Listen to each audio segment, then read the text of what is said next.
Hello guys, आज हम acceleration, average speed और डिस्टेंस टाइम ग्राफ से रिलेटेड एमसीक्यूज करेंगे। तो चलिए स्टार्ट करते हैं।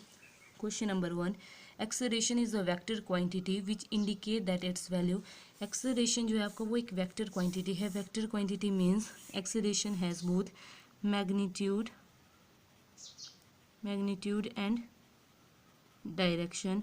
एक्सेलरेशन को डिफाइन करने के लिए आपको मैग्नीट्यूड एंड डायरेक्शन दोनों की ज़रूरत पड़ेगी।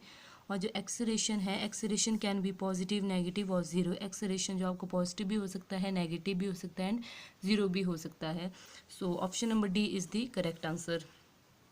Then question number 2, SI unit of the acceleration is equal to the change in velocity per unit time, and SI unit of the velocity is meter per second and SI unit of the time is second, so meter per second square.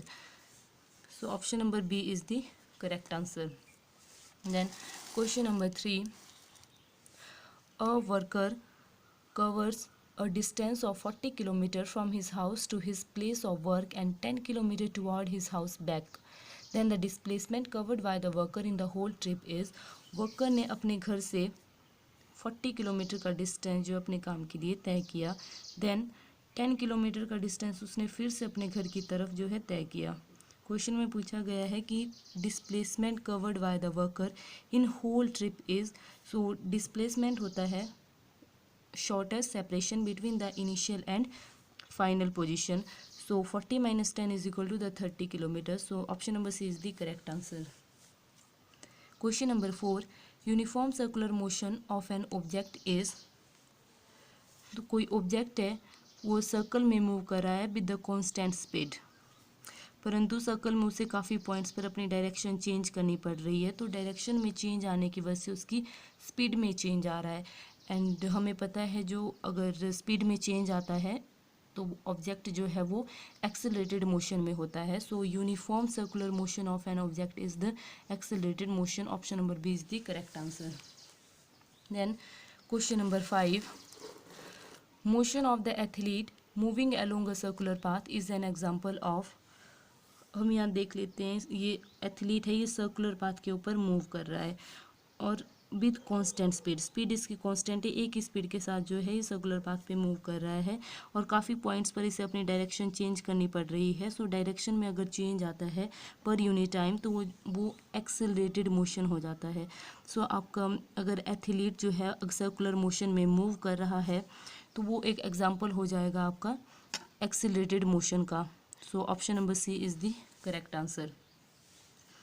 Question number 6, velocity time graph for uniform accelerated motion is। Uniform accelerated से मतलब है यहाँ पे जो आपका acceleration रहेगा वो constant रहेगा। एंड इस साइड आपने वेलोसिटी ले ली वेलोसिटी टाइम ग्राफ के लिए। Then 1 second, 2 second, 3 seconds, 1 metre, 2 metre, 3 metre. Acceleration constant रहेगा, वेलोसिटी इसमें इंक्रीज करेगी। वेलोसिटी थी आपकी 1 मीटर पर सेकेंड, देन उसके बाद अगली सेकेंड में होगी 2 metre per second, then next second में हो गई 3 मीटर पर सेकेंड। तो आप देख सकते हैं जो यहाँ पे ग्राफ बनेगा वो स्ट्रेट लाइन ग्राफ बनेगा। So option number A is the correct answer. Then question number 7, an object travels 40 metre in 5 second, then another 80 metre in 5 second. What is the average speed of the object. जो आपकी average speed होती है वो होती है total distance covered upon total time taken. तो total distance covered, पूरा कितना डिस्टेंस कवर किया हमने, 40 + 80 120 मीटर, और total time taken 5 + 5 10 seconds, so 12 metre per second. Option number A is the correct answer. Then question number 8, an object travels 16 meter in 4 seconds and then another 16 minute in 2 seconds. What is the average speed of the object?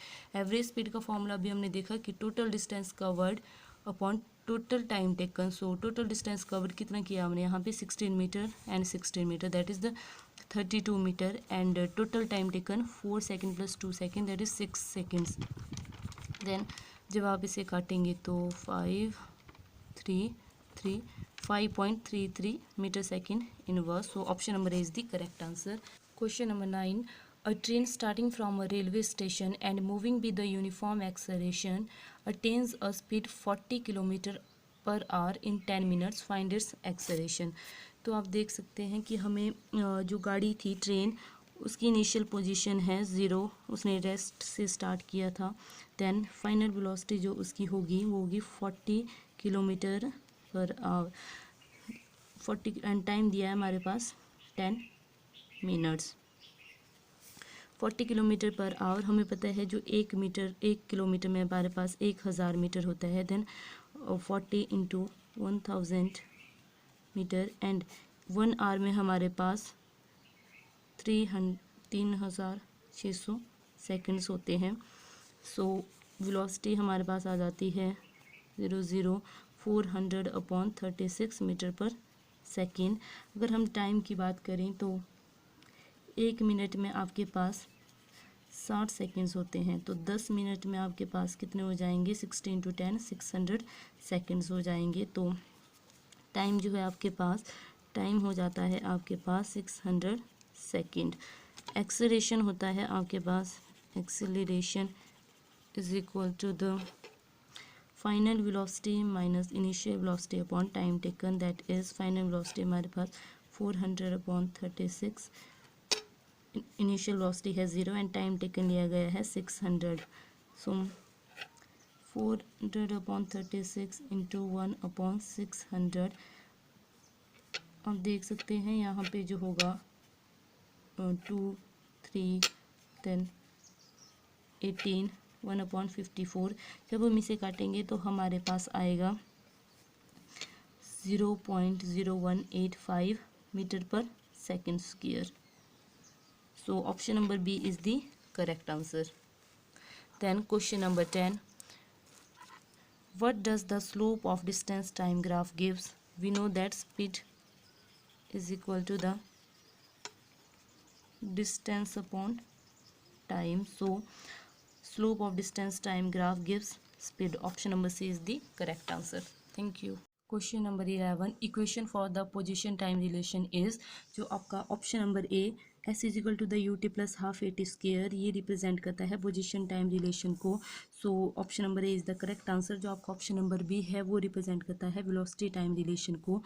Velocity time relation. And जो आपका third option है ये represent करता है आपका relation between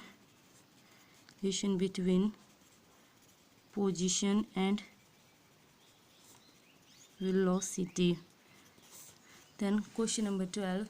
Area under velocity time relation in uniform motion represent, जो आपकी velocity होती है, velocity is equal to the displacement upon unit time. So आपका displacement आएगा आपका velocity into time. So correct answer is option number C. Then question number 13. Velocity time graph for non-uniform accelerated motion is, जो आपका acceleration है, acceleration यहाँ पे varying acceleration है. तो चलिए वेलोसिटी टाइम ग्राफ बनाते हैं. पहले ये वाली होगी आपकी velocity 2 metre 4 metre 1 second 2 second 3 second. इस टाइम जो आपका इस तरफ जो आपने टाइम लिया है, इस साइड जो आपने वो वेलोसिटी ली है. गाड़ी ने चलना स्टार्ट किया तो आपने पहले उसे थोड़ा एक्सेलरेशन दिया, एक्सेलरेशन इंक्रीज़ हुआ तो उसकी वेलोसिटी भी इंक्रीज़ हुई. तो मान लीजिए 1 सेकंड में उसकी वेलोसिटी है 2 मीटर पर सेकंड. तो 2 मीटर पर सेकंड. देन नेक्स्ट सेकंड में, अगले सेकंड में क्या है कि आपने एक्सेलरेशन और ज़्यादा बढ़ा दिया तो उससे आपकी वेलोसिटी भी इंक्रीज़ हो गई. वेलोसिटी इंक्रीज़ हो गई तो सेकंड में जो आपकी वेलोसिटी होगी, मान लीजिए वो हो गई आपके पास 5 मीटर पर second, 5 metre per second. Then उसके बाद जो आपके पास नेक्स्ट आपने और ज़्यादा एक्सेलरेशन बढ़ाया तो उससे आपकी जो वेलोसिटी हो गई, मान लीजिए वो हो गई आपकी 3 सेकंड पर होगी आपकी, मान लीजिए वो 12 मीटर. तो जो आपका ग्राफ बनेगा आपका इस तरह से आपका ग्राफ बनेगा. तो एक कर्व लाइन ग्राफ बनेगा. So option number B is the correct. Distance time graph for uniform motion is, uniform motion में है कि आपकी जो स्पीड है, यहाँ पे स्पीड आपकी बिल्कुल कांस्टेंट है। तो चलिए ग्राफ से देखते हैं। तो यहाँ पे आप ले लीजिए टाइम, यहाँ पे ले लीजिए आप डिस्टेंस। आपकी स्पीड यहाँ पे बिल्कुल कांस्टेंट है, तो आप मान लीजिए जो आपकी स्पीड है वो है यहाँ पे 1 metre per second. 1 second, 2 second, 3 second, metre, 2 metre and 3 metre.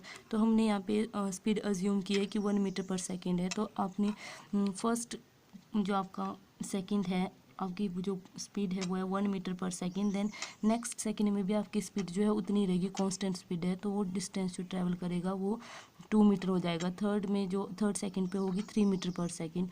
तो आप देख सकते हैं जो ग्राफ बनेगा वो ग्राफ जो है एक स्ट्रेट लाइन ग्राफ बनेगा। So option number 20 the correct answer.